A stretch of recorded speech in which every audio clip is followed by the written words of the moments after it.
often witness discrimination in your life? Yes, I do. When I'm on Twitter and when I watch television and sometimes on the street.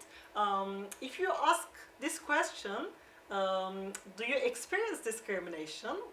My answer would be yes again, but probably less often than I witness it, because I witness it more often, I would say, as I said, like on Twitter, when I watch television, or even on the street. But of course, I also experience discrimination, different forms of discrimination, but probably less often than I witness.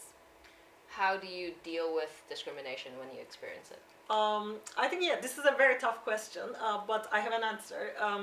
First of all, I guess I can say that I am an assertive person, and whenever I see discrimination, I'm like, I need to do something, and I try to do something right on the spot.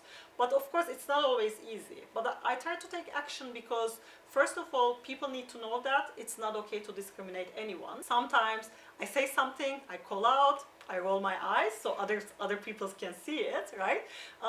But sometimes it's not very easy, especially if the incident itself is not clear. So if that happens, I'm like, what should I do?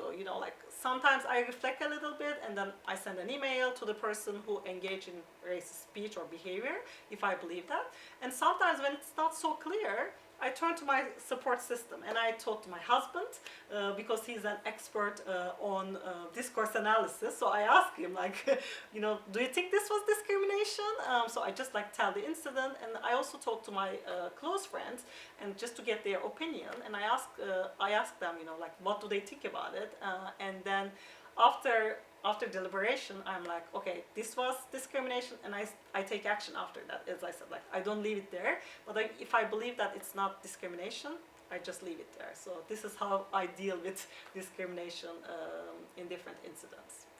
Do you think sometimes we can witness discrimination but not realize what it is?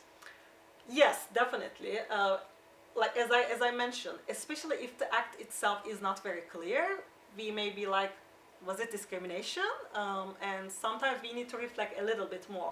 But sometimes there are some people who deny that discrimination exists for those, or they humanize disadvantaged group members.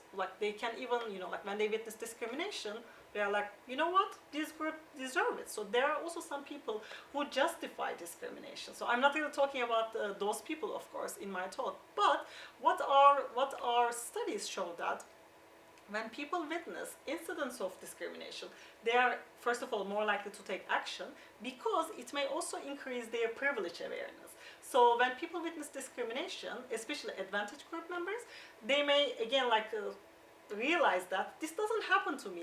Why? They may ask those questions to themselves, and I'm going to talk more about this during my talk.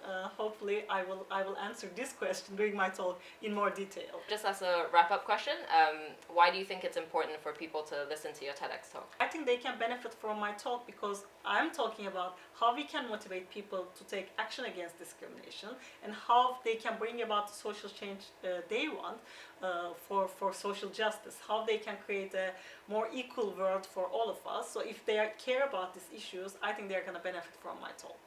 Fantastic. We're looking forward to your talk then. Thank you so much.